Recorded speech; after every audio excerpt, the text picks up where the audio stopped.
Good afternoon, good evening, everyone, for joining us in this session. And as the topic suggests, it is somewhere where we are headed back to the future, and we are trying to demystify the road ahead with regard to the extremely interesting topic of telemedicine. For those who are not so familiar with this particular aspect, let me just give you a very brief background. Up until recent, as you would all perhaps know, that when you go to consult a doctor, there is an in-person consultation. Very often you would, as a follow-up, perhaps call up the doctor to try and find out whether you need to continue your dosage of medication that you've taken or that was prescribed to you. And sometimes, increasingly with the use of technology, some people would also, perhaps use the tools of WhatsApp or some other video software to be able to give that additional aspect of the input that the doctor may require if they are not able to come to the hospital or to come and see the doctor.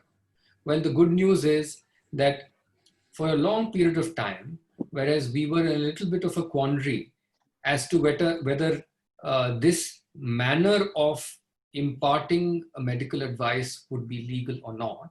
And there were a couple of decisions of courts which seemed to suggest that it could be illegal.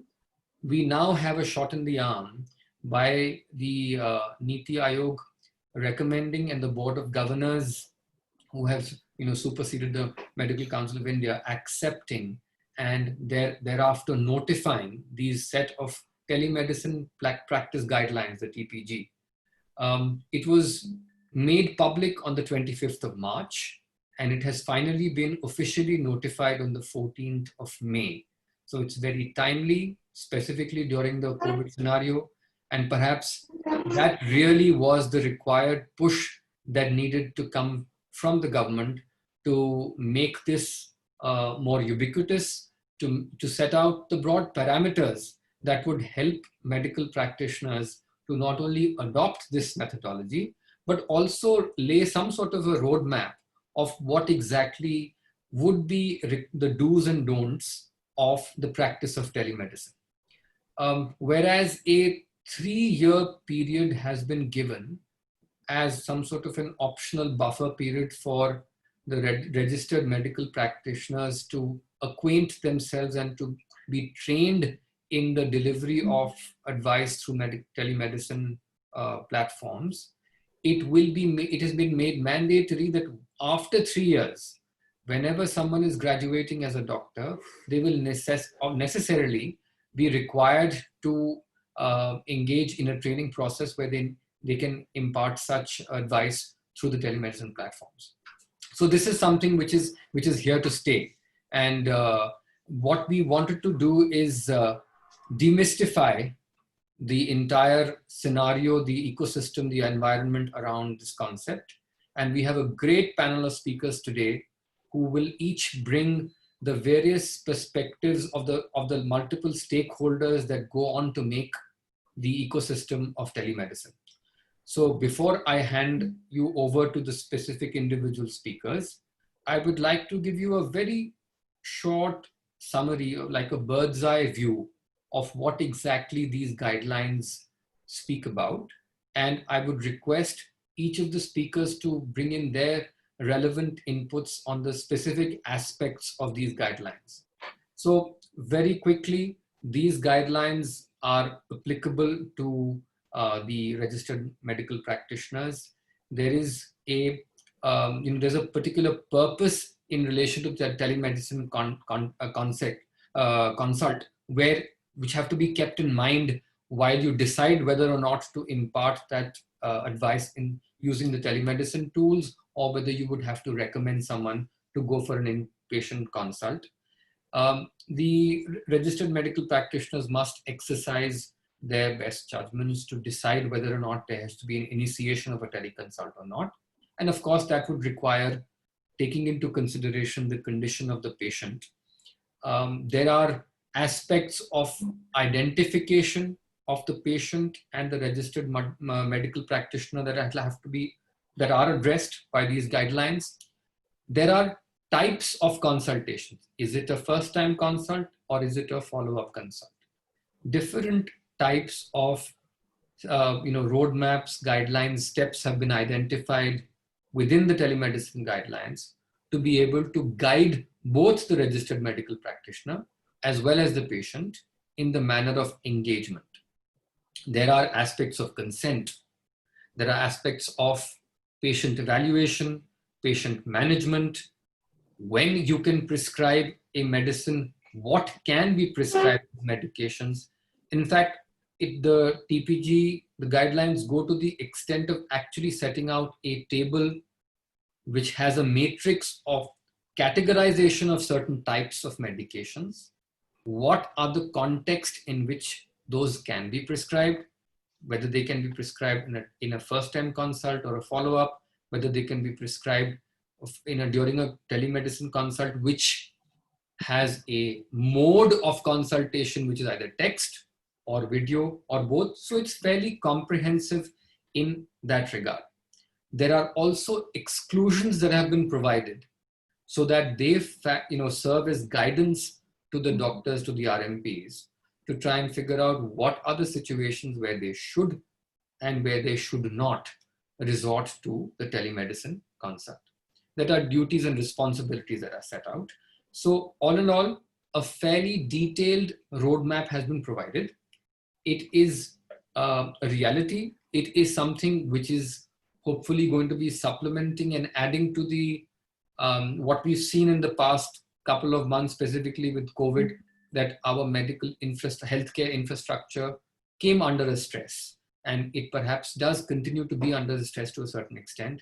So what is the solution? This perhaps could be one of the solutions. And that's exactly what we are here to find out, as to whether it provides that solution. If so, in what context? What else can be done? So I would like to invite the individual panel members of our esteemed panels to bring in their respective views. The manner in which we propose to do this is I will have an individual come up, I will introduce them, they will speak about what their perspective is. I'd encourage people to post their questions in the Q&A column that has been provided, and where I think that it is relevant for that question to be answered by the panelist who is at that time presenting, I can put it to that panelist towards the end. Otherwise, we will perhaps wait till the end of the presentations to open up the floor for questions. So without further ado, I'd like to call upon our first speaker, Colonel Dr. Ashwini Goyal. He is a founder member of the Telemedicine Society of India. He's currently president-elect of the TSI and the convener of TSI NCR chapter. He is a member of the International Society for Telemedicine and E-Health. He's also the Academy of Hospital Administration. He's an external senior consultant and assessor for quality assurance and improvement of healthcare establishments, NHSRC, and Ministry of Health and Family Welfare. He's a visiting faculty and external examiner, BSc and MSc Medical Informatics, Mahatma Gandhi University of Medical Sciences and Technology, Jaipur. He's a member of a number of committees for development of e-health and telehealth activities in India with Ministry of Health and Family Welfare and FICCI. Member of the National Task Force on Telemedicine Network Grid, National E-Health Authority. The list goes on. We can perhaps continue to set out these details during the entire course. So suffice it to say that among the leading lights who has really pushed and worked very hard, along with the, at the helm of affairs of the TSI, along with another esteemed panelist that we have here, Dr. Sunil Shroff.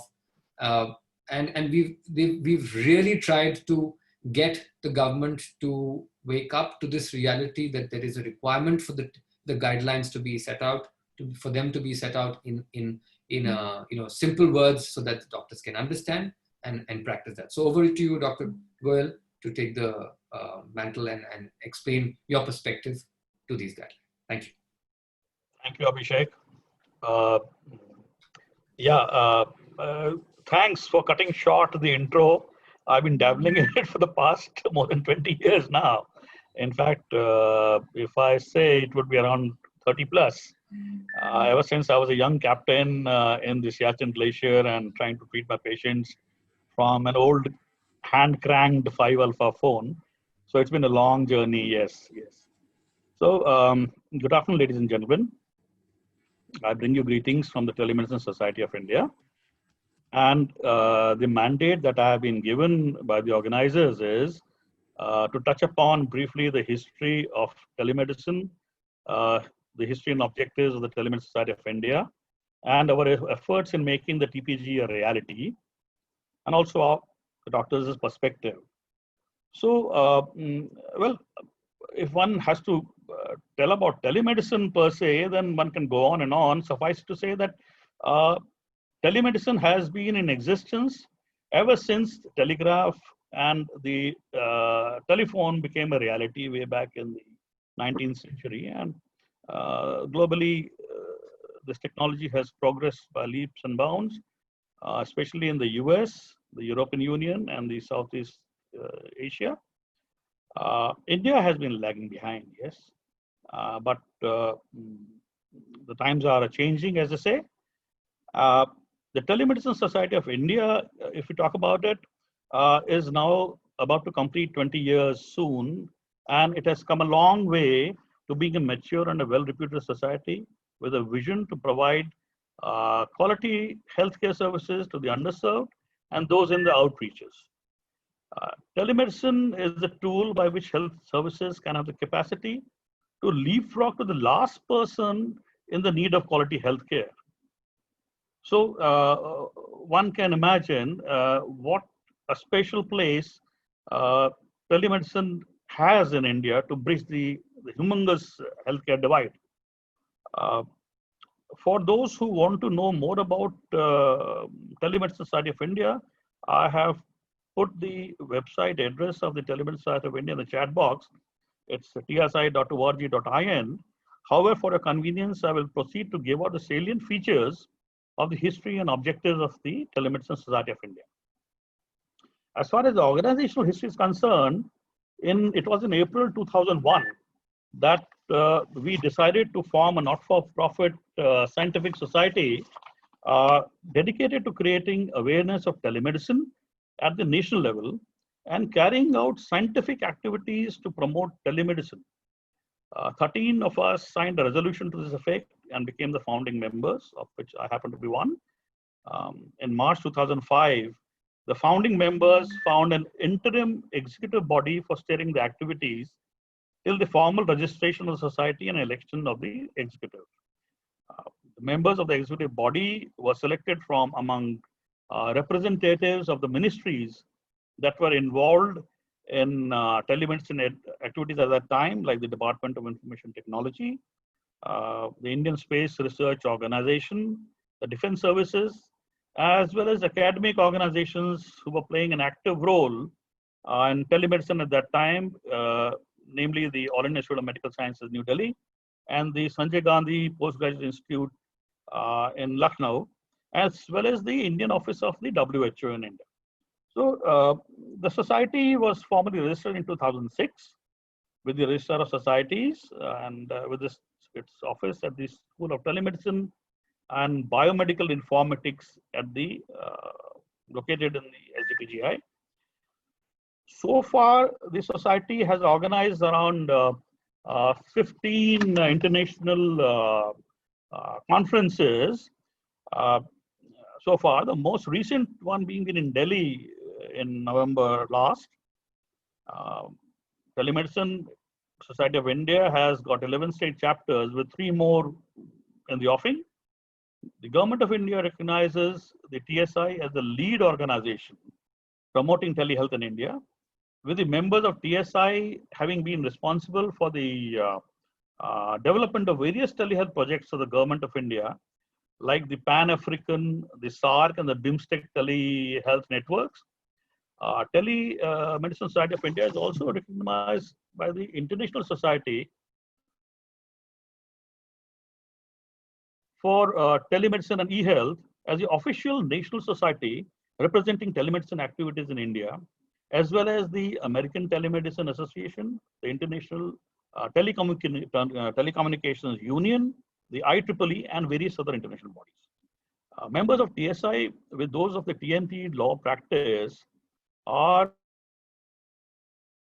primarily responsible for the formulation of the draft telemedicine practice guidelines which was at the behest of the Niti Aayog, and the subsequent issuance of the guidelines by the MCI Board of Governors, and finally the Gazette notification of the same very recently. Now, as far as the objectives of TSI are concerned, well, TSI aims to promote and encourage development, advancement, and research in the science of telemedicine and its associated fields, encourage and promote application of telemedicine technology, fostering networking and collaboration amongst interest groups in telemedicine technology, with professionals from different streams of science, healthcare providers, policymakers, NGOs, and the industry. To promote training of students, health professionals, research fellows, and technicians in various aspects of telemedicine. Also to coordinate with academic institutions and the Medical Council of India, the AICTE, DOE-ACC, and regulating agencies in developing curriculum for telemedicine training courses and incorporating appropriate modules in medical, dental, and paramedical training programs, which is very relevant and very pertinent in the present scenario. It also arranges regular scientific meetings, symposia, seminars, and workshops like any other scientific and professional society. It is spearheading the development of appropriate clinical and industry policies and standards, which is evidenced by the issuance of the telemedicine practice guidelines, disseminating knowledge in telemedicine field by publishing brochures and other things. And it also works in close collaboration with scientific organizations and the industry in development and implementation of innovative products and services related to telehealth. It also organizes trade exhibitions during the annual meetings of the society. Now, a bit about the role and mandate of TSI as far as making the TPG a reality is concerned. Now, TSI, as I mentioned, has been striving for the past almost 20 years now to make the practice of telehealth a reality in India. It was very recently that the members of TSI, which included those from TMT law practice as well, we submitted the final draft of the telemedicine practice guidelines to the Niti Aayog, and the same were approved by the Board of Governors of the MCI. Shortly thereafter, COVID happened, and we were all in the midst of a global pandemic. It was at this juncture that telemedicine was rightly recognized as the ideal means for provision of healthcare to COVID and non-COVID patients, and for preserving the precious healthcare resources available within the nation for the purpose. So telemedicine thus became a force multiplier in the true sense. And as we have been reiterating from time to time, it is going to be the new normal for routine treatment of the patients.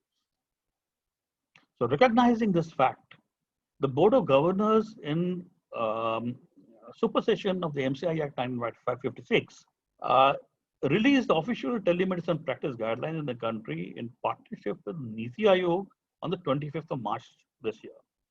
They have been approved by the Ministry of Health and Family Welfare, put up on the website. The Gazette notification of the same, as was told earlier by Abhishek, was published on the 14th of May. The TPG has certain issues that need to be addressed. I'm sure those of you who have gone over the guidelines have identified some of those issues. The Board of Governors, having realized this, have clarified that the TPG will be subject to a review shortly. TSI will be submitting a collated version of such observations in the near future.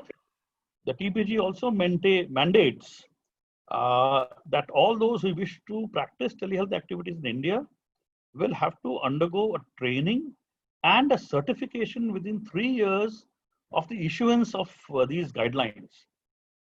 Now, as far as the TSI's role in this entire scenario is concerned, the TSI has been given a mandate by the Board of Governors to train 5 lakh doctors and other healthcare providers to fight the COVID pandemic. TSI and its team of dedicated and highly qualified professionals, 140 of them, have been working 24/7 to develop an online training program on using telehealth technology for healthcare professionals. initially starting with the doctors and nurses, and we would be subsequently extending that same to Ayush and frontline healthcare workers as well. The training was provided free of cost initially to those desiring to be trained, with a certificate to be awarded at the successful culmination of the training. TSI at the moment, it has its aim to establish a pan-India telehealth network to facilitate delivery of medical advice over teleconsultations in both synchronous and asynchronous modes, covering as many districts as possible across the country. Now, this training will ensure that all those who are trained will learn to function in conformity with the government's guidelines, at the same time ensuring the privacy and security aspects of the patient's data, which is a burning issue globally right now, security of healthcare data. This mammoth endeavor, we need all stakeholders to come together to equip the healthcare delivery systems to be prepared to deliver Medicare to a large number of people within the current limited healthcare capacity which is available for use. And I dare say that TSI is open to all such linkages, and all those who are desirous of joining us in this onerous exercise are most welcome to join TSI and hold our hand. Now, as far as the doctor's perspective is concerned, I will like to address it with particular emphasis on the COVID pandemic scenario. Now, during the global pandemic, telehealth is emerging as an effective and a sustainable solution for precaution, prevention, and treatment to stem the spread of this COVID-19 pandemic. Telemedicine is such a perfect ready-made solution to addressing healthcare needs during the pandemic and thereafter that it wouldn't make sense not to use it. Telehealth is bridging the gap between the people, physicians, and the health systems, enabling everyone, especially symptomatic patients, to stay at home and communicate with physicians through virtual channels. This helps to reduce the spread of the virus to mass populations and the medical staff, which is right on the front lines, battling the virus and trying to save the humanity. Now, at this juncture, I see three primary roles for the telehealth technology during the crisis from the doctor's perspective. The first is very simple. It is to screen patients remotely rather than having them visit the practice or the hospital. Telemedicine can be used to triage patients with cold and flu-like symptoms and to remotely care for those who don't need medical intervention or could receive care at home. By keeping potentially infected individuals out of hospitals and doctors' office, the healthcare system can lower the risk of transmission to other patients and the healthcare staff. The second role for telemedicine during the pandemic is very often overlooked. Now, it is to help provide routine care for those during antenatal periods. That is the MNCH aspect of healthcare. And the patients with chronic diseases who are at high risk if exposed to the virus. Now, COVID-19 can be very harmful and even fatal for people with compromised health. And by using video visits, physicians can help these patients avoid coronavirus exposure.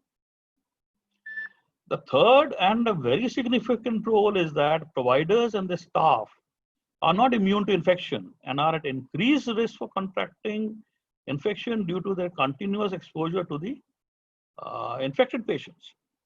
Once tested and confirmed, these providers will be quarantined and become unavailable to the healthcare system.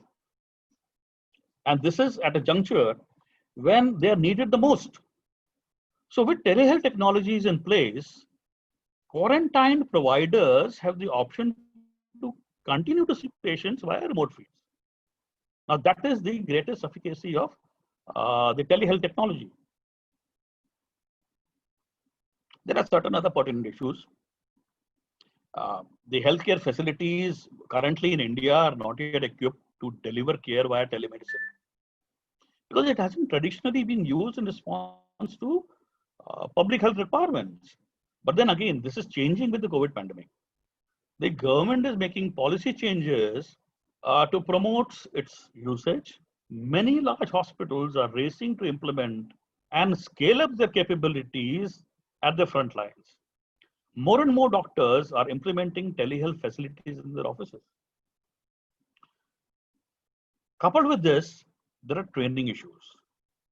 Now, there is a learning curve associated with every new thing that is introduced, and telehealth technology, as far as India, is fairly new technology as far as the general populace is concerned. That is both the doctors as well as the patients. So there is a learning curve in using telemedicine, the traditional provider-patient relationship. Doctors need to notify patients that their office visits may be replaced by telemedicine consults, which is a very important aspect because the patients have to get attuned to seeing doctors not from a face-to-face physical visit, but from maybe a video feed like this, the one that we're having right now. And they need to train providers to use the tools which are to be utilized for a good telehealth experience. The scheduling processes have to be revised. The triage procedures have to be determined and implemented.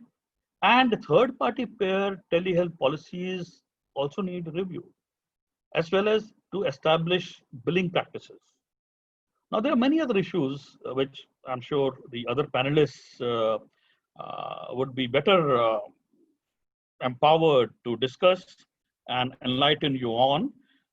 At the end of my discussion, I would just like to give you one caution, a note of caution, that see, telemedicine at best is an enabler for good clinical practice. It is not a total substitute for a clinical experience. Thank you. Over to you, Abhishek.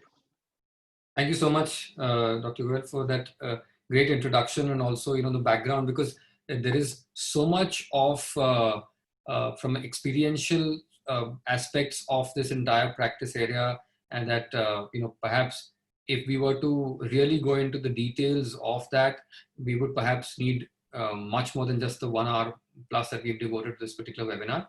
But that's a great introduction, and for people who would want to engage more and learn more about it, perhaps you can reach out directly to Dr. Goel or to the Telemedicine Society, who's already provided you the link for the website, and I'd encourage people to do that. Well, we're moving on to our next speaker, Dr. Sunil Shroff. He's the president of the Telemedicine Society of India in the Tamil Nadu chapter.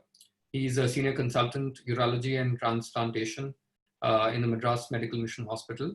He's editorial director of MediIndia.net. It's a top health website from India. He's a managing trustee of the Mohan Foundation, which is a 20-year-old NGO pioneering organ donation in India. He's the editor of Indian Transplant Newsletter and the president-elect of the Indian Society of Organ Transplantation. Again, the list goes on.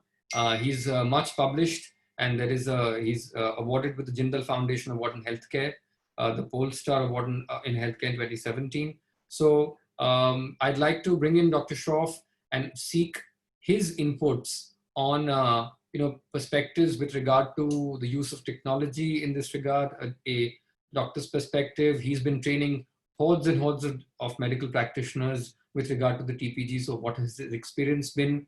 Where, according to him, there is a requirement for a little further work, maybe amendments. So handing the baton over to you, Dr. Shroff.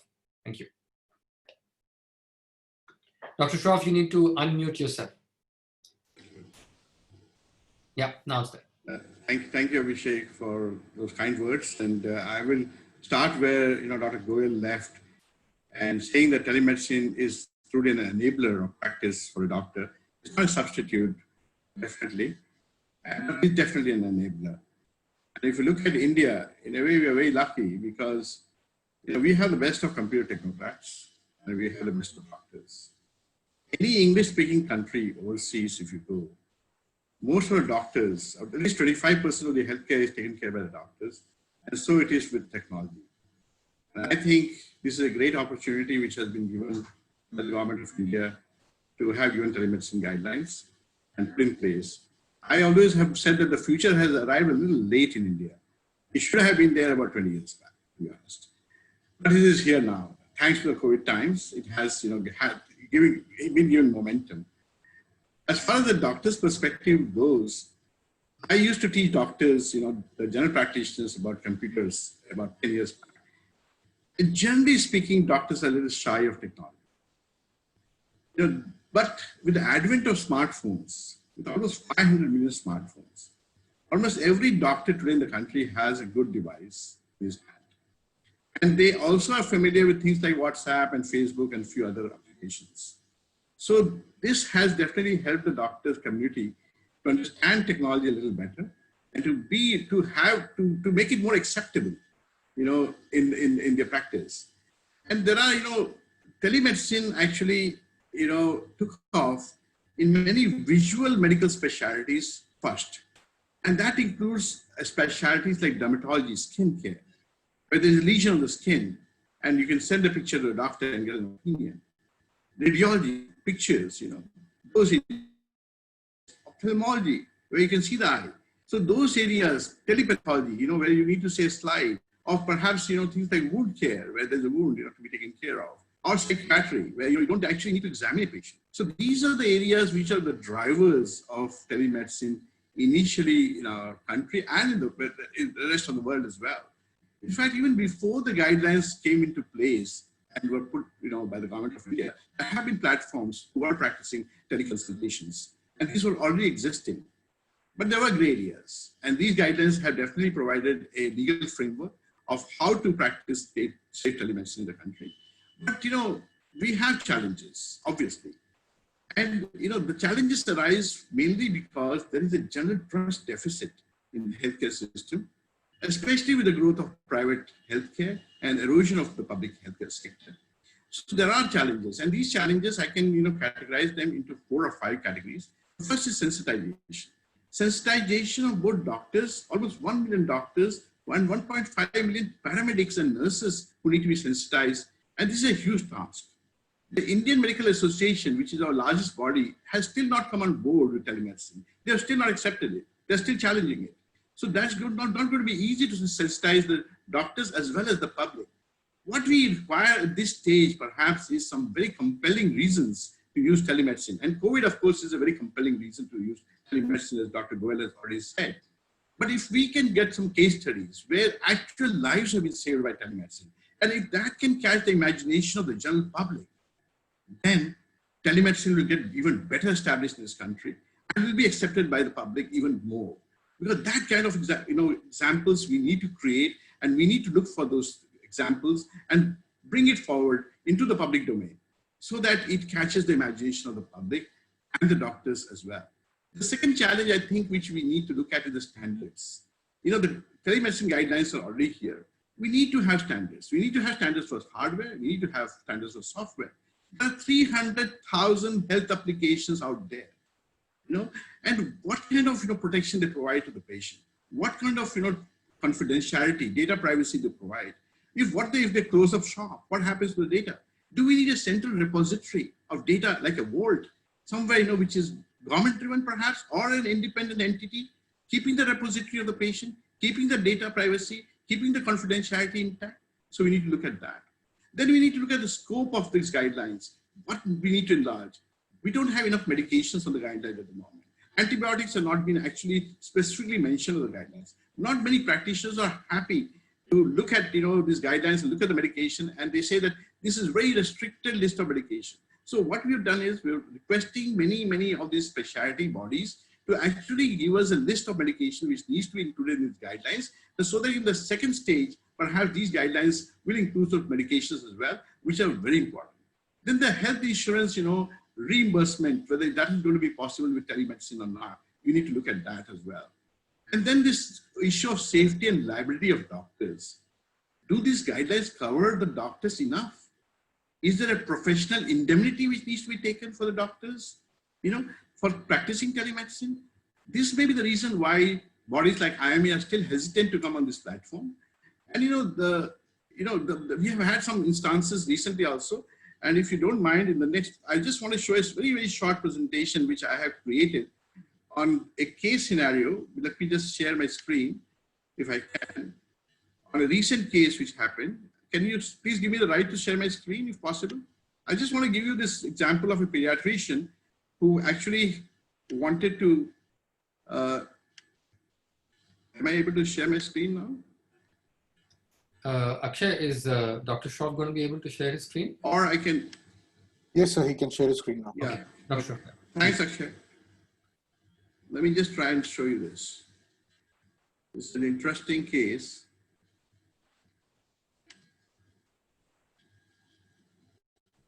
This is a pediatrician. Soon after the guidelines were announced, this pediatrician very nicely puts a message on WhatsApp to his patient. And he says, in view of the corona pandemic, I will be providing services of teleconsultation with full prescription. You're requested to do consultation. The amount I'll charge is so much. Yeah, go give it to Paytm, very nicely he has said. And he says that the day consultation will cost 400 and emergency consultations will cost 800. Perhaps the word he used, emergency, is wrong. What he should have said is out of hours consultation. He puts it that. And then what happens? Next day, there is this FIR which is filed in the police station. And a photo opportunity is taken by this person who files the FIR, and this is published in the newspaper. So when this happens, you wonder that why was this FIR filed? After all, the guidelines are there, and the doctor, what he's done is not so wrong. What he's done, was the media wrong in publishing this? Was the pediatrician wrong in informing them, about his teleconsultations available to the mother who wanted, for their child? So, this kind of thing, when it happens, it puts the doctors on defensive. Then there's another case which came up. COVID positive Raebareli doctor booked for attempt of murder. So when these kinds of things happen, then it kind of creates the fear psychosis among doctors. And that kind of creates all the, issues which, which crop up from time to time in the healthcare field. And that, creates all the fear in the doctors. And that is going to be a challenge to dispel. And I think, that's why we need good courses. We need to train our doctors properly, and that's why Telemedicine Society of India, took the mandate to train doctors. So far, we have trained more than 2,500 doctors. Our, the general rating for the course has been 4.7 out of 5, which is, I think, extremely good. And many fears of like this have been dispelled, how to protect themselves in this practice. And, in the course of training the doctors, we too have also learned, certain things. And, we have learned that, we need to enlarge the, medication, their fear for medication when they write. We've also been able to increase our, question bank with the questions coming up. So this has been a great exercise. And I think, this will help us as we go forward, with this telemedicine guidelines. I think I will finish with this. And I can also, perhaps enlarge a little later on what lies ahead for telemedicine as far as India is concerned and the world is concerned. Thank you, Abhishek. Thank you so much, Dr. Shroff. That was very insightful. And I think the example that you gave provided an insight also into the possible perils that potentially the registered medical practitioners would still be faced with, even in the present situation. And despite the fact that there is these guidelines which are already in existence, I'm not very sure of the date of that particular event that took place. Unfortunately, we did not have a gazetted notification up until 14th of May. And therefore, there was a bit of a gap for about nearly 1.5 months while it was out in the public domain, but still not notified.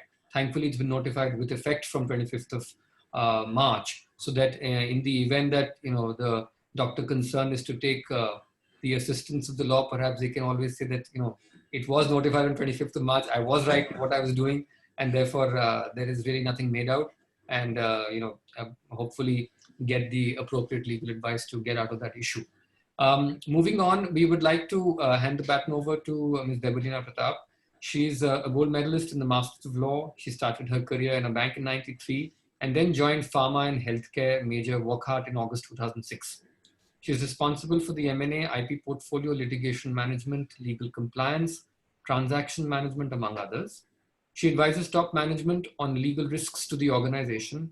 And one of her main achievements came in the settling complex insolvency petitions filed against Wockhardt Limited and settling intricate derivative suits filed against Wockhardt Group globally. She's also handling legal issues pertaining to complex and composite global regulatory matters concerning Wockhardt Group. She's one of the few general counsels globally who handle forensics and data analytics.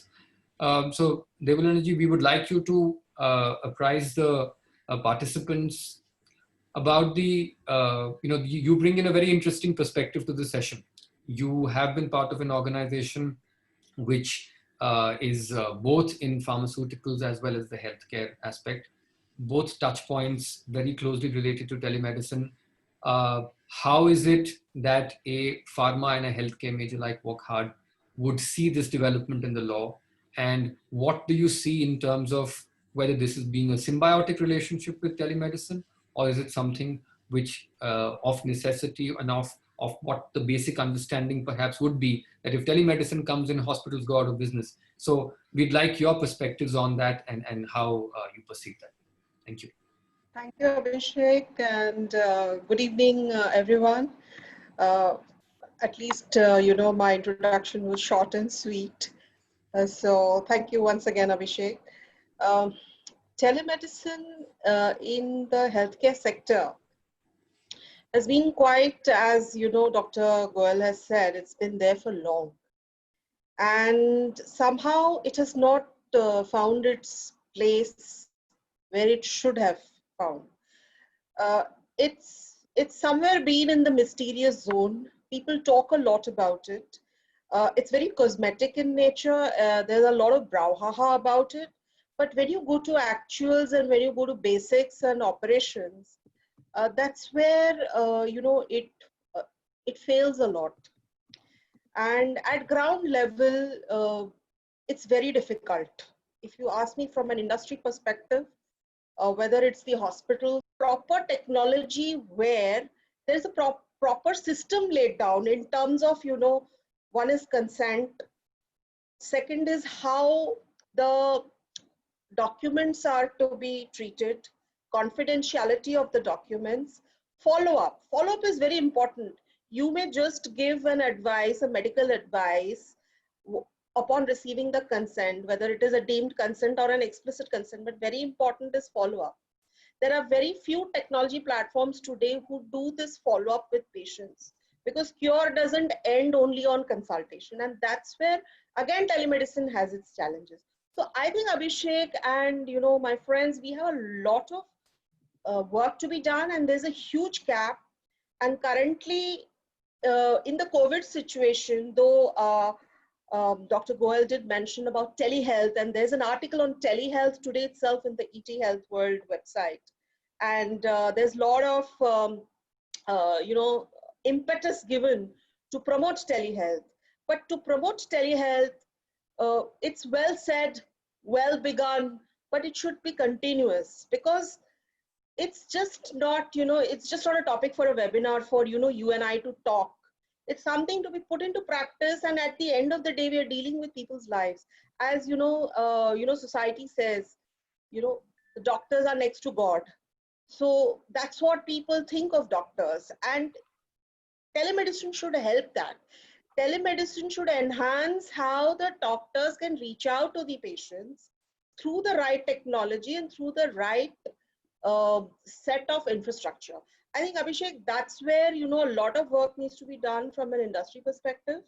And with that, I would thank you for these are my initial comments. And currently it is more symbiotic. It's not competitive. But at least I know for the private sector, there was a lot of, everybody was very happy when the things were introduced, and I know a lot of hospitals, private hospitals, had tie up with ISRO for the technology, but it didn't reach out, the way it was expected to reach out.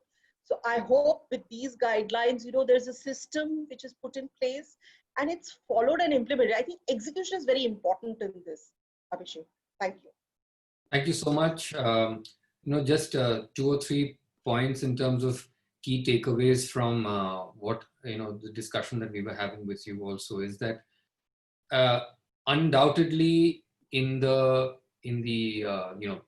true broadband connectivity in the country is not at the level that it should be, despite the fact that we've got one of the best, maybe 4G networks. There is Digital India, which is continuously trying to reach everyone's, the last mile connectivity is getting to be sought, etc. But despite that, I think it's heartening to note that, and ISRO advertises it quite well. You did mention that while they started out with a great project, it really has not been able to translate into tangible benefits. But I do see that with the introduction of these guidelines, that should take off. Just giving some basic statistics around this, ISRO claims that it has covered about 384 hospitals and 60 specialty hospitals and 18 mobile telemedicine units. And I'm given to believe that one of the, when the finance minister had announced recently the fact that there's going to be greater amount of private participation in the space sector, they're also going to be opening up certain aspects of that to, by deregulating it, giving some part of that to the private sector and letting them participate in the process of the last mile connectivity. Because very frankly, the terrain does not permit, fiber cables being laid up in the rocky terrains and the hilly areas, and that's where satellite technology provides the answer. In addition to that, of course, the world over, and I think perhaps America has taken the quickest to telemedicine as an industry, and just very basic statistics indicate that in 2017, which is about 3 years ago, 76% of the hospitals in US were connecting with patients and other practitioners in the manner of using telemedicine, and which is more than double the percentage in 2010. So, I mean, given the fact that, and that's a society which is extremely, conscious of liability issues, they are extremely conscious of the healthcare spends, etc. And very clearly, employers, insurance agencies are coming to the aid of, and I'm using this very specifically, coming to the aid of telemedicine as a perspective itself. 96% of US large employers, that is companies having more than 500 employees, said that they would provide telehealth coverage with their health insurance in states where it is allowed as an option. So that's substantial advertisement of the advantages that this can really bring to a country, and specifically a country like ours, where the doctor to patient ratio is also not, we have not still even reached the minimum prescribed by WHO. And I think that this will provide a great opportunity and great, given the fact that we've already made quite a few strides in connecting people all over the country. So it will provide a great opportunity in reaching the healthcare also at the doorstep of the patient. One of the questions that while we were having the session, one of the questions was, is there anything specific with regard to the primary healthcare centers that the government is providing for them? Well, look, the main focus, the reason why Niti Aayog got involved, the reason why MOHFW took this up, with the gusto that it did, was that the PHCs should get that connectivity. It is actually and essentially to reach the last mile, to get this healthcare and appropriate healthcare to the person who is not able to come to Delhi or to some other bigger cities for advice, medical advice, that this is really going to be helpful.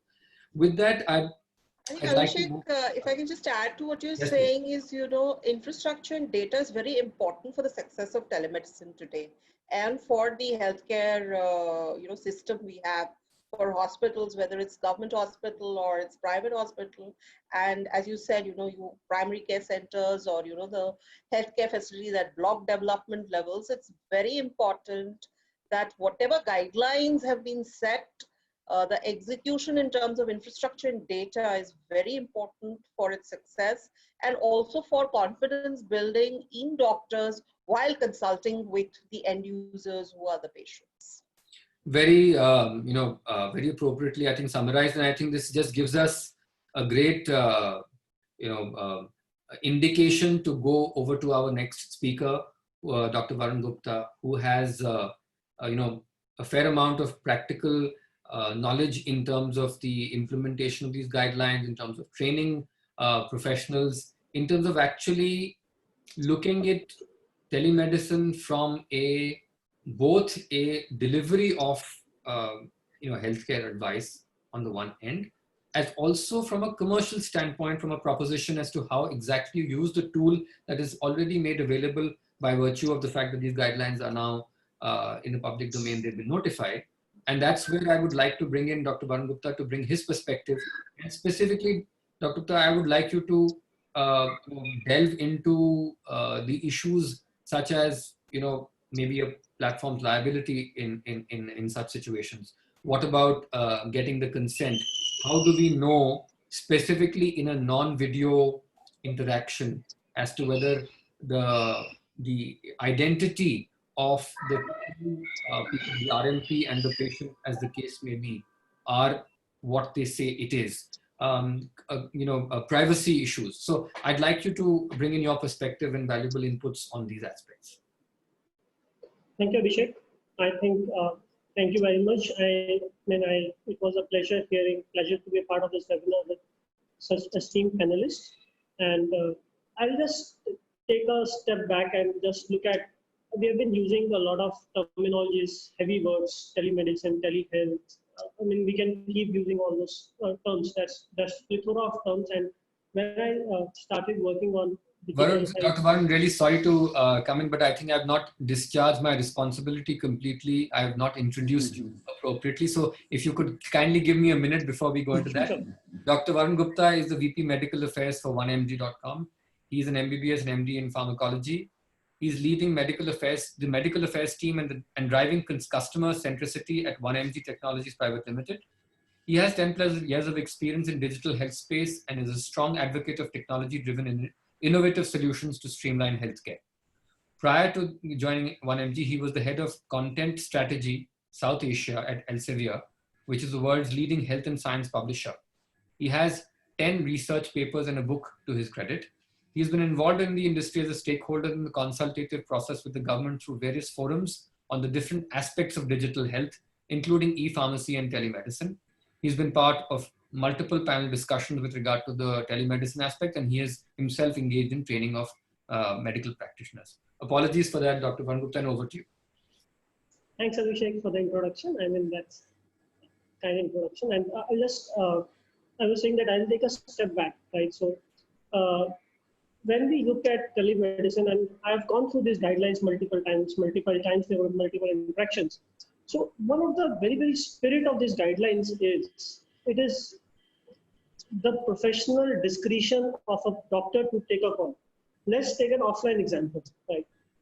I go to a doctor, normally I'll take my own example. I have a 6-year-old kid. I go to my pediatrician, and then there are multiple times I follow up with the pediatrician on a phone call or a WhatsApp call. And I go to him, I book an appointment through phone, I use a lot of technology in place, right? So now, question is that if it is a small thing which is like diarrhea, he gives me advice that, look, you can take ORS. If he thinks that, and he tells me that, look, these are the signs of dehydration, and if you think that this dehydration is severe, you come and visit me, right?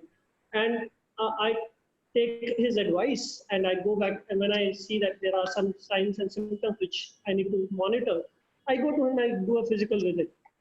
So in our practice, I've been practicing, my father is a doctor, my wife is a radiologist. So in our practice, technology is already there, right? So use of technology to assist patient, to help patient is already there. Let's not, yes, of course, there are models which ISRO is launching, there are models which ISRO is implementing, and other big hardware-driven technology telemedicine models, that's there. I will just keep them aside for a moment.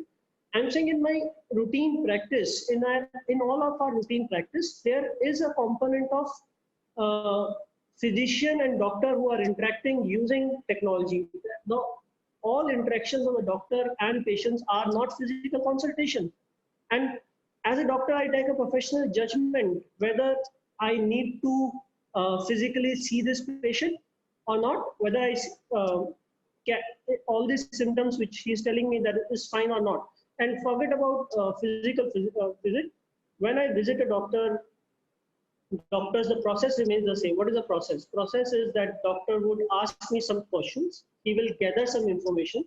That information is gathered in form of history taking, physical examination, and lab investigation, right?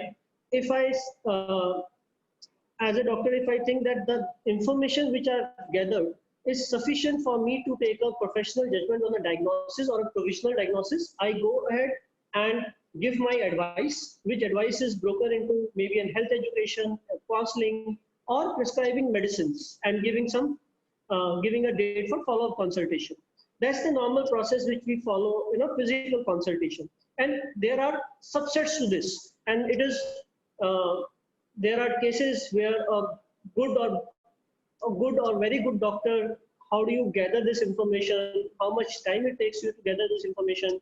This is all dependent on a professional experience and judgment of a doctor. And that is what differentiates a good doctor from a great doctor, that how nuanced he is in practicing, right? So he takes a lot of these calls. We don't question, we do that. We have a right to question the doctor as a consumer, but generally we are comfortable that we trust, based on our previous experiences, that doctor would be following the standard treatment guidelines to take a professional judgment. And now let's take this offline example and translate this into a tele or a virtual world consultation, where it can be a combination of physical plus only virtual. So that's where, so one of the big questions which Abhishek rightly pointed out was that the reason the entire exercise started was that there are, under the Ayushman Bharat, there are wellness centers, and the wellness centers have, sub-centers are converted into wellness centers, and wellness centers are connected to peripheral health centers and community health centers, so on and so forth. And the person in charge at the sub-center is a health worker, it's not manned by a doctor. Then now this particular person would need support from a physician at peripheral and CSCs, and there is already a program that is defined under Ayushman Bharat. So there was to scale the physical infrastructure, digital infrastructure was needed to support it. That was one primary reason. That's one use case which has been covered in the guidelines very well. And the second important use case is that, look, in normal practice, people are using phone call, WhatsApp to various extents. And it depends on the case-to-case basis, specialty to specialty wise, they are using it. But in general, they are not clear what to do, what not to do. So at least these practice guidelines, as rightly the word which they have used is the practice guidelines, give them the framework to think that how can you use technology? Don't be limited by technology, it is your professional judgment. I also take example, let's say, if I'm using a stethoscope, I'm using an ultrasound machine, I'm using a CT scan machine, right? I use various technology in my in my practice, right? So now if an ultrasound image is good or bad, that's my professional judgment. If I think the image or the output of the ultrasound machine is not good, I can take a call and say that, repeat it, look, I am not satisfied with the information that has been gathered from the patient. I need to get more information. Please get a CT scan done, right? And if I use a stethoscope, MCI should not define, or any regulator should not define that what is the specification of the stethoscope should be. It's my professional judgment. Give me that flexibility. If I can hear those sounds on auscultation and can say that, look, based on the history, based on the clinical findings and the auscultation finding, I can make a provisional diagnosis, and I'm comfortable taking a decision and giving this person counseling, health education, or treatment. That's my professional judgment. I know as a professional that this stethoscope is good enough or not good enough. I need to change my stethoscope or whatever. I mean, so the context I'm setting in is, one, I am a clear advocate of, I am not very fond of using terminologies, so I would keep away myself from using the terminologies. all those heavy terminologies, I would say that there is a problem which is being already technology is being utilized in various aspects, and I would just want to I want to ask that question to the audience, that how many of you have had a chat with your doctor? Forget about first consult, follow consult, had a chat, or have called your doctor, or before COVID. Can you raise your hands? A quick survey of the audience. How many of you have used either a chat or a phone call or a video call to consult your doctor, even before these guidelines were published, even before pre-COVID? I'm talking about pre-COVID period. Can you please raise hand? How many of you have used that? I can see my panelist. Can I see my panelist? I am not able to. So I think 100% of us have used some kind of technology to interact with a doctor. Was it illegal? Was it fine or not fine? It was fine. It was absolutely fine. That's fine. But why have we created such a fuss about it? I mean, we were comfortable. I mean, our doctor, if they require physical examination, we trust there is a relationship that is there with the doctor. I mean, and they can call us, and I trust my doctor. There's a relationship that is already there. So having said that, having said the context I wanted to set was that please don't look at telemedicine as a separate practice. It is just a tool. It is just a technology. It's just a technology. It is the relationship between a doctor and a patient, right? And there are good doctors, there are great doctors, there are not so good doctors, and that's the reality. I mean, that's the reality, and doctors would use technology to their advantage. Doctors may or may not use it to the full potential, whatever. That's the reality of the sector. So we should not look telemedicine in isolation. That's the normal. It is to amplify, or it is to help doctor practice better. That's the intent. And I'm not looking at only cases where I'm also looking at urban India. Why do we forget urban India? I mean, I keep asking that question to a lot of government people in the conferences, that when we talk of anything new, we always talk about program should be launched in this particular rural India. Urban India, there's a problem. So there is we are using technology. So that's the broadly the context. And few things which, before I jump into the specifics, where Abhishek asked me specific questions. Number one, when I went through this document, and I've gone through this multiple times, I've interacted with multiple doctors on these guidelines. So there are some upfront questions people have. Number one thing which is important is, it is your professional judgment. Take a call. Whether you have right kind of information to move forward, whether you don't have, that's fine. Just discontinue the teleconsultation, ask for a physical consultation. So it is your professional judgment. You are liable, as you are liable in an offline, in a normal clinic setting, for your judgments. You are liable out here also. So it is an extension of your normal practice. Number one. Number two, a lot of people used to ask that, can I see a patient? I'm based out of Gurgaon. Can I see a patient from another part of the country? Is that matter? Doesn't matter? Clearly, telemedicine guidelines covers that. A registered medical practitioner can see the patients anywhere from the country. Right? That's two. Three, as rightly pointed out, is that, can I charge fees for my telemedicine? Yes, you can charge fees for your telemedicine. It's just, as I said, always draw a parallel to your normal consultation. It is your professional service. You want to give it for free, you want to charge it, you want to charge 500 rupees, 700, whatever. You can do that. Fourth, that was an interesting question. I got a call from one of my ENT friend, and he knew that I am into technology, I am into 1mg, and he was asking me, Varun एक बात बता कि मुझे किसी platform के साथ ही connect होना पड़ेगा कि मैं अपनी वेबसाइट या वो भी कर सकता हूँ, ऐप भी लॉन्च कर सकता हूँ प्रैक्टिस करने के लिए? बहुत दिनों से घर में बैठा हूँ, तो मैं सोच रहा हूँ कि मैं अपनी खुद की ऐप बना लूँ. Is it legal? Is it illegal? What is the guideline says? I gave him a simple parallel example. मैंने कहा, sir, tell me, he was my senior. I said, boss, tell me one thing. When you choose to practice, you can choose to join a hospital, you can choose to start your private clinic, or you can choose to be a part of a polyclinic. That's your decision. right? You want to take the entire responsibility of that building, rent and everything. That's fine. If you want to outsource that rent and all those admin related things, you join a polyclinic where all these things are taken care of by some other person. Similarly, in this case, a doctor can start his own practice.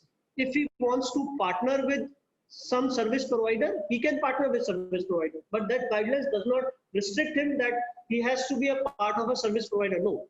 I mean, a technology platform like 1mg, we are a service provider. We just help users connect the doctors, right? That is very, very important. And we are an intermediary. We connect the users and the platform.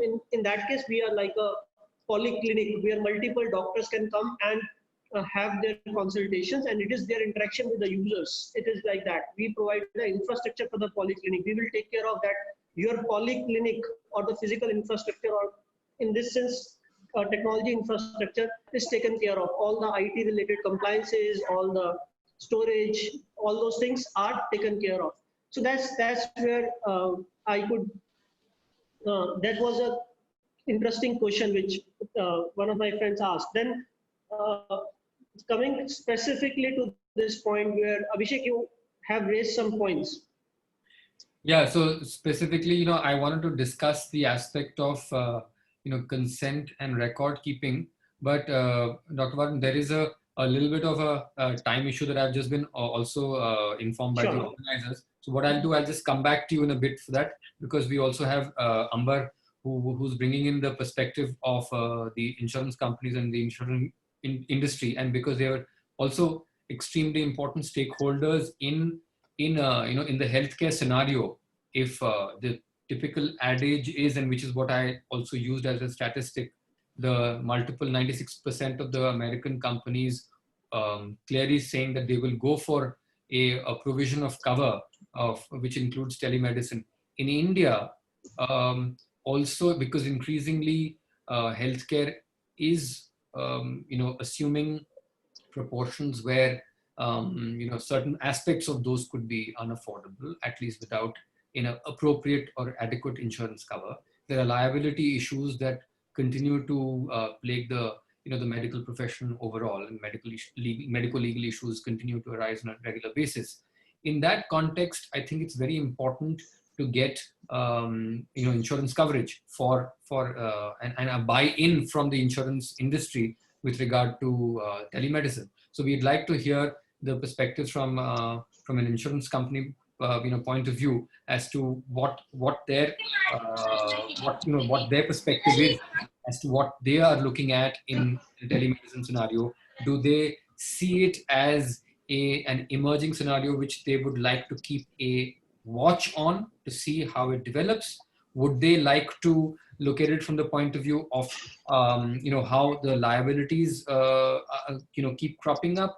What is the perspective that the telemedicine that the insurance companies are bringing in to the telemedicine scenario? And who better to give that introduction or give that input than Mr. Amber Gupta?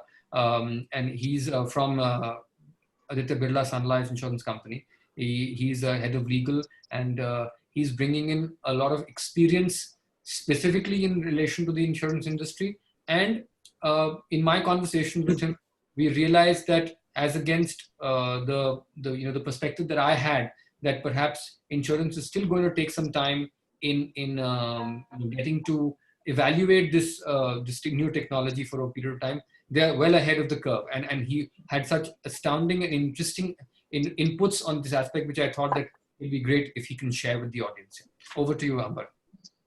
Thank you, everyone. Am I audible? Am I audible? Loud and Yes, clear. Amber, sir, you're audible. Yeah. Just one announcement, sir, before you start. Mr. Malhotra and all the panelists, on the request of the attendees, we've extended the webinar duration by 15 minutes.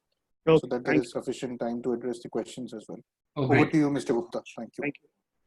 Thank you very much. And I've been listening to this interesting conversation for quite some time. And I'll just step back to a year back, and maybe it will be interesting for all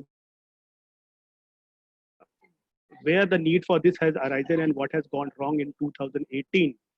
And if just to give a background, in 2018, the Bombay High Court charged 2 doctors for criminal negligence because they had advised one of his existing patients only on certain complication which was arising post the delivery, but the doctor has not seen. And doctor has not seen. They advised her. In fact, the doctor's wife, she advised the patient on one particular medicine because she complained of some post-delivery complication or vomiting and kind of thing, and it was not properly diagnosed.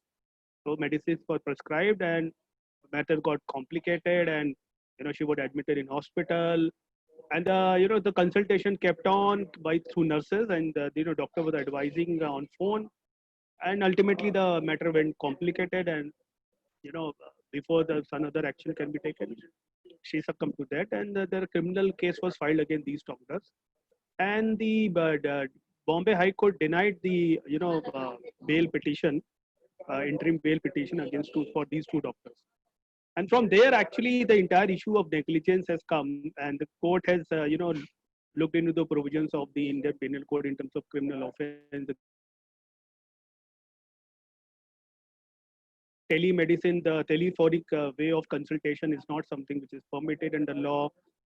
The doctors can't prescribe, doing these kinds of medicines without seeing the, diagnosis of the patient, and that's an act of negligence.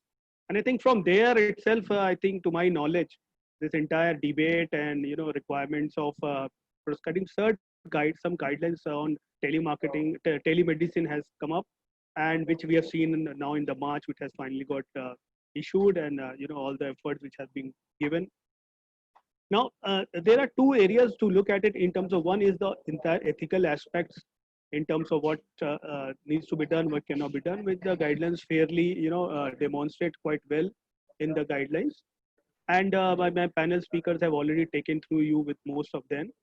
But the major issue which is coming in terms of, what will happen in terms of later aspects and how the insurance company as a whole needs to look at it. I will also, if time permits, will quickly touch upon on the privacy and medical ethics and the confidentiality aspect. But looking at in terms of how the overall insurance industry is responding to these kinds of regulation, if you look at it. So I have a survey report which I was going through, and this was Bain's 2019 Asia Pacific Healthcare Survey Report. They will use the digital health in the next 5 years. And nearly 91% of the surveyors said that they will use digital health services if the cost was covered by the employer or the insurance provider. That's how most of the Asia Pacific, scenario, which is prevalent. Now, coming back to India, as you are aware that most of the health insurance policy do not provide, as of now, the OPD cover. So OPD cover is something which is very few insurance or health companies are providing. And even those the OPD cover which are being provided, they have they have not given any specific, telemedicine related exemptions which have been given. Therefore, as of now, if you look at it, there is a bit of a gray area which is coming in terms of whether the insurance treatment being taken through medical telemedicine will be kind of get allowed or not. So as the things will evolve, as the things are evolved, and we are seeing many technology platforms which are coming, there is also a need which is coming in terms of allowing these kinds of treatments being done and to covered under the existing health plans, whether as an OPD, which is of course the reimbursement of the present expenses. There are very few insurance companies which provide that reimbursement of medical. Regulation has to get involved. All the partners who are part of this entire ecosystem in terms of the hospital authorities, the TPA, the regulation, the insurance company, the product guidelines, and the health insurance guideline needs to sync with that, so that patients can, instead of going to physical visit, they can do a visit through, they can consult through telemedicine scenario, and we'll be able to get a reimbursement for that particular aspect. Standard health and insurance guidelines can also come into picture, where these kinds of treatments can be reimbursed. But the fact as of now is that the OPD coverages are not well described. There are very limited few companies which are doing it. And of course, some of these telemedicines are not falling part in that. But interestingly, if you look at how the regulator has been responded, Now, if you are aware, in April 2020, IRDA, the regulator, they have clearly told all the insurance companies to quickly settle the claims.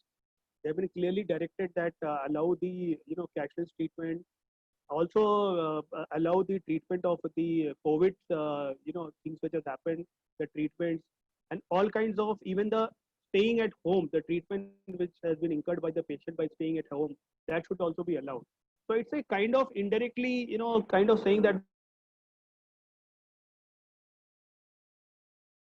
you may spend some money, because as you know, COVID, there's no specifically medicine, there's no vaccine as such have been prescribed. You have to take rest, have some basic medicines, etc. So if those things are getting covered, and regulator at the one stage are saying that you should honor those claims, and unless until there is a specific exclusion, such claims cannot be denied. So some of these I'm little indirectly hinting that in such kind of scenarios, when pandemic is there, such COVID measures are there, where the patients are unable to meet the doctors, such claims should allowed be permitted. But overall, in the regulatory landscape, if you feel, yes, it's still being evolved, and a lot of areas needs to be done, so that there is a complete sync in the product regulations, in the product guidelines, in the way the policy contracts are driven, the way the exclusions are being made, where there is there is no express prohibition not to allow cost incurred for on telemedicines consultation by the patients. That is on the one part. Interestingly, some of the countries like Australia, South Korea, and Indonesia and Singapore, I was reading and I found that they have allowed uh, these platforms to be made available. Cover those insurance policies and the insurance cost being incurred in terms of cost which has been incurred through tele medicine with the doctors. So it's a long way to go, but I think it's good that these regulations, these guidelines have come up, and there is some efforts have been taken. There are certain products which do allow for OPD. So it will be interesting to see that how insurance companies look at it. And definitely there is a big market. And I personally see that it's a good market which will also stop the frauds, because you can do a consultation through video. There is a record which is maintained. You can identify the patients, because yeah, as the regulations have been, as the guidelines have come up, you have to capture the photo. You have to ask their email ID, phone number, names. So there's a record which is maintained. So that will act as a deterrent also, in the fraud areas. And a good database will also get developed. There could be certain kind of technologies and data which can predict the health of those kinds of patients who have been doing these kinds of consultation, and also will help insurance company to look at their claims, uh, expected claim ratios, or claims from these kinds of patients who might be coming. So we believe that it's a right guidelines in the right direction. Therefore, as the time will pass, as the need will come, and as we seeing the more and more patient will be opting for these kinds of telemedicine related consultation, the law will also evolve, the insurance product will also evolve, and there could be specified products also will be only catering to these kinds of OPT based consultation based on telemedicine. And I'm sure it will be a positive feedback for everyone, and win-win situation to all the players who are working. Now, coming on the area of consent, and which I'll just quickly cover from the legal aspect. Now, if you look at the guidelines, para 3.7 is very clear. And one interesting thing that they have said that because in case of telemedicine, the call is originated by the patient himself, the consent is deemed. And the regulation also say that while providing the consultation, the doctors have to follow the data privacy laws, which is applicable. Now, that is a very interesting analogy, because you know that there new data protection bill which is about to come. It's already pending in the parliament. That data protection bill actually allows you to have an explicit consent. There's no implied consent concept. So now this guidelines create a carve out from that. That if because it's oriented by the patient himself, the consent is implied. And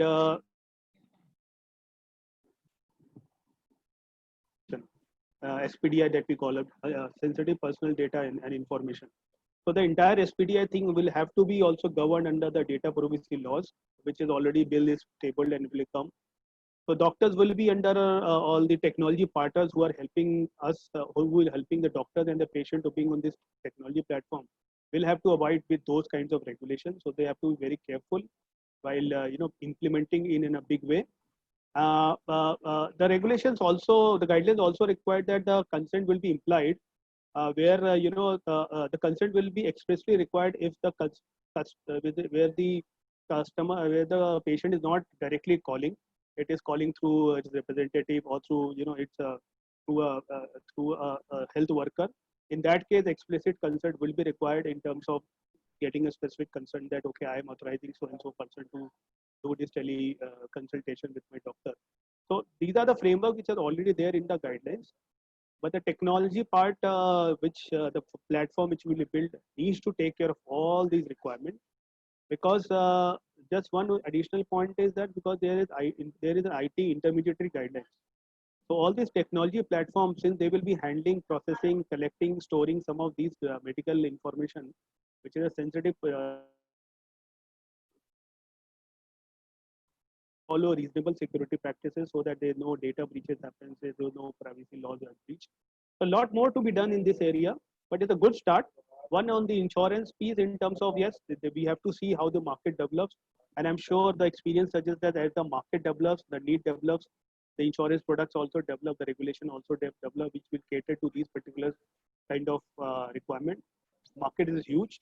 This needs to be studied because pricing has to be taken care, because at present OPD consultation is very high. The cost of giving the insurance needs to be covered with that. So there could be high priced product also. So have to balance between the premium and the amount to be covered and the consultation price needs to be. The pricing in India is a very price sensitive market when it comes to insurance. That needs to be covered. The technology and the data privacy part is another aspect needs to be covered. So all the thing has to be balanced, and I think all the stakeholders, insurance company, technology partner, TPS, all have to work together so that it's a win-win situation for everyone. That's all from my side. Thank you so much, Amber. And before we open the floor for questions and answers, Dr. Varun, I had to cut you short because I thought we were already short on time. But I think you wanted to add something just to conclude in a couple of minutes, and then we can go on to the question and answers. I already have received one specific question for Dr. Shroff, and I will also ask the organizers to get the other people to unmute themselves and ask questions live. But I just wanted to conclude with you, Dr. Yeah, thanks, Abhishek. I just wanted to conclude by saying that in the section 5, there are guidelines for technology platforms enabling telemedicine, and there are specifically, they have laid down 7 points. That number 1, as a technology platform who are listing the doctors, they are obligated to ensure that consumers are consulting with the registered medical practitioner. That's number 1. That's important that technology platforms, they're obligated to do that. Number 2, they need to conduct their due diligence before doing that. And if they think there is any non-compliance, they need to report that to the NCI. And very, very important point 5.4, which I wanted to raise, and is that use of artificial intelligence and machine learning. So one of the clear intent of the guidelines was that is not allowed for consulting the patient. But as far as it is supporting the physician to gather some information, that is fine. So that's an important stand which the guidelines have taken at this point, that all the self-diagnosis tools where patient goes and interact with the tool and they give the diagnosis is explicitly not allowed within this framework. But however, the tools of AI bots can help doctors to gather the information, right? And that's where I wanted to specifically raise that there is a section on the technology platforms. But as Mr. Amber also covered that, guidelines clearly says that technology platform has to follow any data privacy regulations which come in place. That's over and over. Thanks, Abhishek. Thank you so much, Dr. Varun. And before I throw open the floor for questions, I think if I can just put it in a summary from a medical standpoint, this opens up the market, the access literally the doorstep delivery of medical advice to patients. From a legal standpoint, not only does it bring in some element of indicators that perhaps doctors or technology platforms or otherwise would need to follow in the event that this has to be effectively implemented, but it also throws up a lot of issues which, as I think you would have heard every panelist say, that this is too early to really be able to forecast that this is what is going to be the problem area. We are going to be having issues rising, solutions to those issues already built in, maybe answers coming in from time to time. There are issues of consent, there are issues of privacy, there are issues of document management and retention. And I think, AI is another aspect which no area of practice where it is used is able to affirmatively or definitively say that this is how it is going to be in terms of the outcome. So I think clearly, while we are trying to demystify the road ahead, but we may have to go back to the future to try and figure out what those solutions really are. So I'm now handing over the floor for questions. I already have received one particular question specifically for Dr. Shroff, as I had indicated. The question is from Akash Sherwal, Dr. Shroff. He asks, is there expectation that telemedicine can go beyond the stage of OPD consultations? Won't it always remain a link in connecting individuals in tier 2 cities or rural areas before traveling to meet the doctor in person? Thank you for the question, Akash. It's a great question. I think, teleconsultation is always going to be the driver of this whole field, unquestionably, but it's going to go well beyond OPD, definitely. If you look at home healthcare, it is one of the fastest growing market in the world. The US market is already $25 billion market. Home healthcare in India is growing very rapidly. And today we have devices for monitoring patients at home. Then if you look at tele-ICU, another great area which is of growth. So, today we have those devices available, whether you want to look at, patients, oxygenation level, pulse rate, heart rate, blood pressure, sleep apnea, I can go on. So these are available, these tools are available. And it is for us to use this practice of medicine as an enabler for the benefit of the patients. So it definitely is going to go beyond the OPD, but I agree with you, teleconsult is going to be the main driver.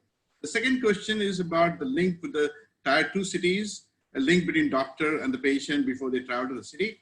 You're right, it is going to be there as well. Because you must remember, when it comes to specialists, when you're talking about doctor-patient ratio, it is one thing, India is a little short on that, but when you actually come to the doctor, the specialist doctor and patient ratio, there's huge shortage. Just to give an example, we have 15,000 ophthalmologists, but we have 6 million diabetics with diabetic retinopathy who require a fundus examination every year. Imagine the workload. So there's always going to be that requirement for specialists. And I think that link between tier 2 cities and the specialists before they travel to the city is a good thing. And if they can, save some time and they can do some investigations before they travel to the city, there's no harm. So I think, we shouldn't be diffident about it. We should look at it a very positive aspect. And I think it's going to be a great enabler as we go forward. Thank you. Thank you, Dr. Shroff. I think, Akshay, if you could also get any of the participants to ask questions live and then we can provide the answers. Sure, Mr. Malhotra. Ms. Sita Shankar, please ask your question live. Ms. Sita Shankar. Good evening. Thank you very much to the organizers and all the panelists. The points were really very, very useful. My specific question is to Dr. Varun Gupta. I would request you to please either expand or help me understand the resources I can use for understanding the modalities under Ayushman Bharat and the wellness clinics in the sub-centers, and how the health workers who are, as we know, the fragmented care which is there, how they can ensure that the patients can avoid tertiary visits, etc. And what is the modality and the role of telemedicine there specifically? And I'm talking for very, very rural areas, specifically Bihar and UP. Thank you very much. And I think specifically there is a section under telemedicine guidelines where where they've said that the consultation can be through a health worker. I'm using the term a surrogate examiner or a surrogate examiner, where a patient goes to a health center where doctor is not available, but there is a health worker that is available, and doctor can interact with the patient through the health worker. And there is if you go to the guidelines, I'm just going to the guidelines, and it's important that there is a flow chart that's there for the health worker, which is on page number, it's a figure 3. That's a flow chart between health worker and registered medical practitioner. The essential crux remains the same. If I've understood your point, is number one, there has to be a technology, there's a hardware that is required that has to be available at a sub-center level. And under the vision of the government, under Ayushman Bharat, they are planning to equip wellness centers with this infrastructure. If the infrastructure is there, then that enables a patient to use telemedicine to interact with the doctor. Just let me take a parallel example. Ayushman Bharat is one piece, but you have heard of Common Service Center, CSC, that is under Ministry of IT, right? And there are 180,000 talukas that in 180 lakh talukas, CSCs are available, Common Service Centers. So it is like that if I don't have an internet connection at a rural area, I can go to my nearest Common Service Center that is enabled with internet and technology and the platform. And I can do a lot of G2C services, B2C services, and all other things. So I can get my whatever government to consumer services. Similarly, health is also a component of that. So you can consult a doctor using that infrastructure. You can order your medicines using that infrastructure. So the problem they're trying to solve is that how infrastructure can be reached to the periphery. And that's a good example where we have done a paper on this, that how can we integrate the CSC infrastructure with the existing PSC or sub-center infrastructure. I hope I've answered your question. If you have a follow-up thing, we can connect on that. Thank you, Dr. Gupta. We'll move on to the next live question. Ms. Pooja Ahuja, please ask your question live. Ms. Pooja Ahuja. Directed towards Abhishek Malhotra. In terms of technology platforms which define themselves as licensed pharmacy vis-a-vis technology platforms which are mainly aggregators, in terms of their legal obligations, are they any different? Is it that when you describe yourself, like when a technology platform describes itself as a licensed pharmacy, it has the license to store medicines? Does it employ pharmacists? Does it have to follow the pharmacy regulations? Thank you, Pooja. Whereas I'll be happy to answer your question, but I'd like to be acting as a supplementary role. We have Dr. Varun here, who perhaps has specific practical experience on this regard. So I'd like him to initiate the answer, and I'll supplement. Dr. Varun. Thanks, Abhishek. So thanks for the question. Specifically, when a person or a pharmacy has to dispense the medicine, it is required to get a license for stocking, selling, and purchasing the medicine. Now, there are two components. One is a physical pharmacy and one is a technology platform of the user interface. Now, these two can be one party where the technology platform and the pharmacy, they have taken the license, or there can be two partners where there is a pharmacy in place which has got a license, and the second component is a technology player which is just helping the pharmacy to connect to the users. So in all the cases of e-pharmacies, the end dispensation always takes place from a licensed pharmacy under the supervision of the pharmacist. So now the entity wise, I am the pharmacy also and the interface also, whether that is true or whether I partner with a licensed pharmacy, that's the difference. And just to add to what Dr. Varun Gupta just said, I think what you also wanted to know, Pooja, is that the distinction between the two aspects, I think Dr. Varun has explained, but a licensed pharmacy, as Dr. Varun Gupta mentioned, is an entity which has the license from the necessary authorities to dispense the medication. The aggregator, as the name suggests, would only be aggregating a set of licensed pharmacies which can actually service a specific request that has come to the aggregator. Just treat it as your Flipkart or Amazon, right? You go on those aggregator websites and you ask for a particular product to be delivered to you. The nearest facilitation entity, or there is a list of the people who could facilitate that particular product, and a message is sent to them for the purposes of delivering that. Now, the issue that had arisen in courts was that the allegation was that these aggregators are either dispensing medicines themselves without a specific license, or that they are actually forwarding that request to an unlicensed pharmacy. That's where the issue had come up, and which is why the original order that was passed by the Delhi High Court and also the single judge of the Madras High Court, of course, Madras High Court, the division bench stayed it, and the Delhi High Court also said that to the extent that you're dealing with licensed pharmacies, that's fine, and you're able to do that. So I hope we've been able to clarify the doubt of the question that you had. Sheikh, I just want to add a couple of things to this, question of Pooja. One is, the aggregator who is having a collection of all the licensed e-pharmacies. They also have collection of the names of the doctors and the prescriptions. And they are a facilitator, but they have a lot of database. So the issue comes in terms of compliance under the MCI guidelines. Is that how much of this data is being missed, or certain, prescriptions or certain doctors who are being, who are members of these aggregator technology platform, whether it amounts to an advertisement.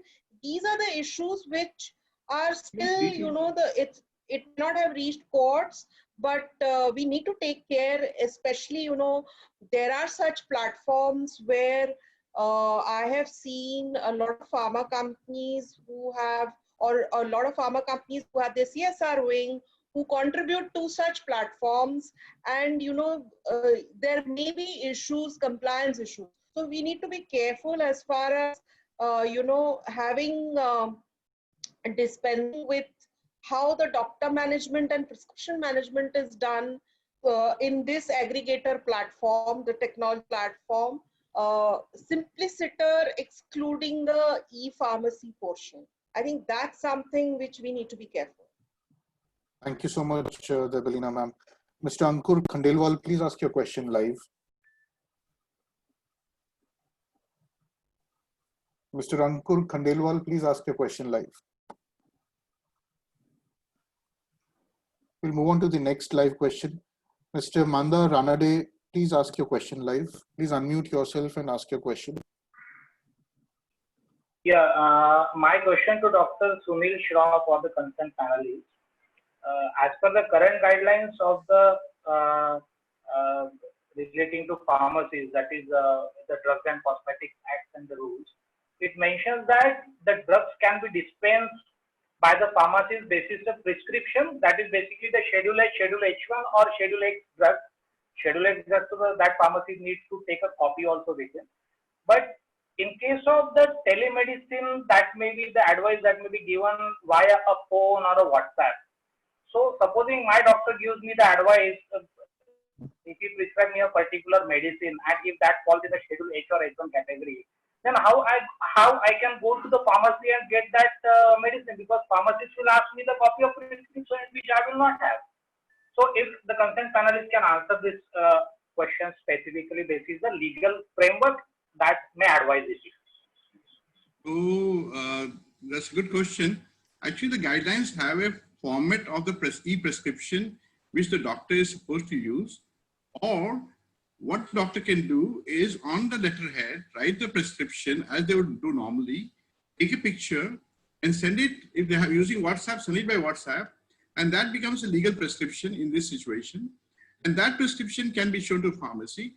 Also, the guidance provide for this prescription to be sent to the pharmacy of the choice of the patient after the consent of the patient. So if the patient says that please send it to the nearest pharmacy to my house and this is the name of the pharmacy, then the doctor can do that as well if they have the contact. So there is a lot of flexibility available.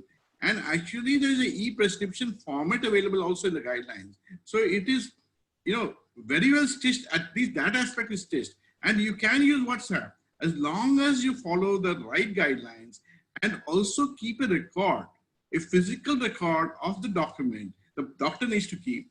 Then the doctor is safe, the patient is safe. Am I clear in my answer? Thank you so much, Dr. Shroff. We'll move on to the next question. Mr. Mandar Borkar. Mr. Mandar Borkar, please ask your question live. Hi, good evening. A very interesting and lively, knowledgeable discussion. My question is pertaining to specific Ayurveda consulting. Are there any specific different guidelines for Ayurvedic consultant who will be required to follow for telemedicine, or otherwise these overall guidelines are same, applicable to all pathies? Goel can answer that. Yes, possibly, Mr. Borkar, you haven't seen those guidelines. The government of India has come out with the separate guidelines for the ASU practitioners, and the Ministry of Ayush has come forth with similar guidelines. The TPG guidelines, the telemedicine practice guidelines, which were issued on the 25th of March and then notified by Gazette on the 14th of May, do not pertain to the Ayush guidelines, but there is a separate guideline. And if you can, convey your email address, and I can send a copy of the same to you. Yeah, these were released 7th of April, so shortly after the original guidelines, the Ayush was released. We'll now move on to the last and final live question, Mr. Malhotra. Mr. Atul Nigam, please ask your question live. Mr. Atul Nigam, please ask your question live. Please unmute yourself.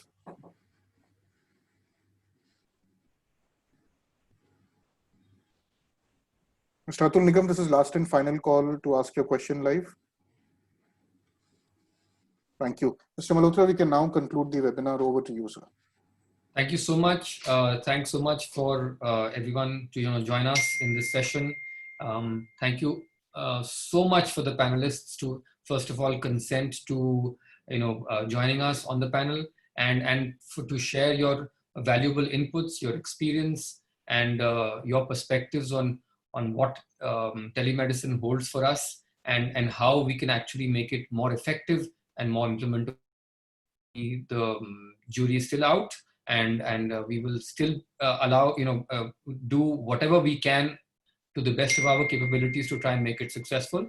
But in the meanwhile, if anyone has any queries, any clarification, etc., you can reach out to either of the panelists, through Lex Witness or the Telemedicine Society of India, and we'll be more than happy to clarify your doubts or to help you in whatever other ways possible.